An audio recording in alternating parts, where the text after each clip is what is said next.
Assembly constituency అభ్యర్థులకు 25 parliament అభ్యర్థులకి డబ్బు మద్యం సప్లై చేసే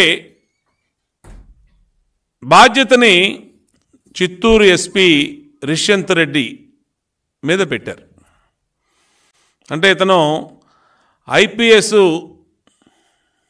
చదువుకొని ఇప్పటికే పొంగనూరులో అనేకమైన అక్రమ కేసులు పెట్టి పెద్దిరెడ్డి బంధువుగా ఉండి ఇతను పెద్దిరెడ్డి ఇంట్లో మరి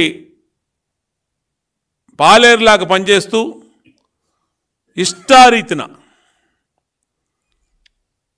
తాడేపల్లి ఆదేశాలు పాటిస్తూ ఇతర పార్టీల వాళ్ళని ఇబ్బంది పెడతమే లక్ష్యంగా రిష్యంత్ రెడ్డి పనిచేస్తూ ఉన్నాడు. ఇతనికి ట్రాన్స్పోర్టర్ సినిమా వచ్చింది, ఒక ట్రాన్స్పోర్టర్ అని. ఆ బాధ్యతను ఇతనికి అప్పచెప్పి ఇవాళ అన్ని నియోజకవర్గాలకి మనీ లిక్కరు మొత్తం బాధ్యత ఈ ట్రాన్స్పోర్టరు రిష్యంత్ రెడ్డి చూస్తూ ఉన్నాడు. ఇంకొక పెద్ద ఐపీఎస్ అధికారి కొల్లి రఘురామరెడ్డి.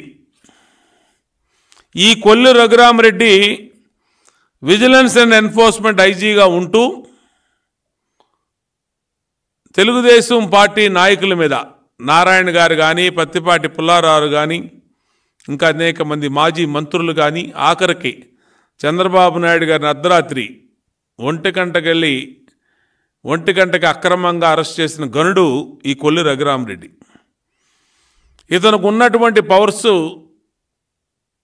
కాకుండా ఇంకా నాకు అడిషనల్ పవర్స్ ఉండని చెప్పి చట్టాన్ని మార్చమని ప్రపోజల్ పెట్టినటువంటి వ్యక్తి కొల్లు రఘురామరెడ్డి. ఇవాళ ఇతని పని ఏంటంటే తెలుగుదేశం పార్టీ నాయకులు, జనసేన నాయకుల్ని వేధించటమే, తప్పుడు కేసుల్లో పెడతమే లక్ష్యం. మొన్న పత్తిపాటి పుల్లారావు గారి కొడుకు శరత్ మీద అక్రమం కేసు పెట్టి ఈయనకి సంబంధం లేనటువంటి, అతనికి శరత్కి సంబంధం లేని ఏ రోజు డైరెక్టర్గా పనిచేయని కంపెనీలో అతన్ని ఇరికిచ్చి ఆ అక్రమ కేసులో అతన్ని జైలుకి పంపించాడు. ఇవాళ నారాయణ గారి ఇంటి మీద ఈ 15 రోజుల్లో ఇప్పటికీ నెల్లూరులో 10 సార్లు కొల్లు రఘురామరెడ్డి దాడులు చేశాడు. ఉదయమే 4 వెళ్ళి ఆయన ఇంట్లో సోదాలు చేయటం, ఆయన ఇంట్లో అనేకమైన చేయటం. నేను అడుగుతా ఉన్నా కొల్లు రఘురామరెడ్డికి, నీకు ఇవాళ నేషనల్ ఛానల్స్ యొక్క సర్వేలు చూస్తాం లేదా నువ్వు? కొల్లు రఘురామరెడ్డి, రిష్యంత్ రెడ్డి ఇవాళ ఐపాక్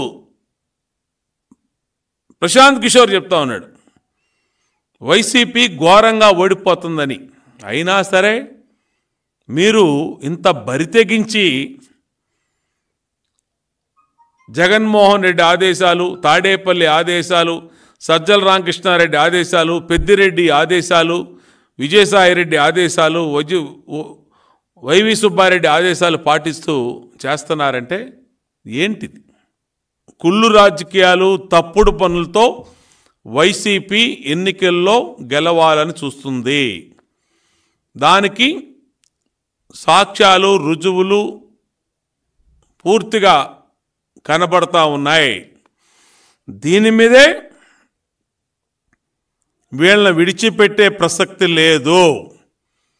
ఎలక్షన్ కమిషన్ ఆఫ్ ఇండియాకి స్వయంగా కలిసి కూడా కంప్లైంట్ చేస్తున్నాము వీళ్ళ మీద. టోటల్ 23 జిల్లాలకి 175 నియోజకవర్గాలకి మనీ అండ్ లిక్కరు పక్క రాష్ట్రం నుంచి అటు తమిళనాడు ఇటు కర్ణాటక లోళ్ళు లిక్కర్ని ఇతనే దగ్గరుండి ఎస్కాట్ ఇచ్చి పంపిస్తున్నాడు. మనీ బాధ్యతలన్నీ జగన్మోహన్ రెడ్డి, పెద్దిరెడ్డి రామచంద్ర రెడ్డి ఇతనికి అప్పచెప్పారు. ఇంకెంతకన్నా ఏం కావాలండి? కాబట్టి దీని మీద ఎలక్షన్ కమిషన్ ఆఫ్ ఇండియా తక్షణమే చర్యలు తీసుకొని వీళ్ళని ముందు విధుల నుంచి బాధ్యతలు తప్పించి, ఎలాగైతే రాజీవ్ కుమార్ని వెస్ట్ బెంగాల్ తప్పించారో అట్లాగే ఇతన్ని విధుల నుంచి తప్పించి ముందు ఎలక్షన్ని ప్రశాంతంగా జరిగేదానికి election commission of India honest ఆఫీసర్లు ఇంక వేసి ఆ విధుల్లో బాధ్యతలు తీసుకోమని కోరుతాం.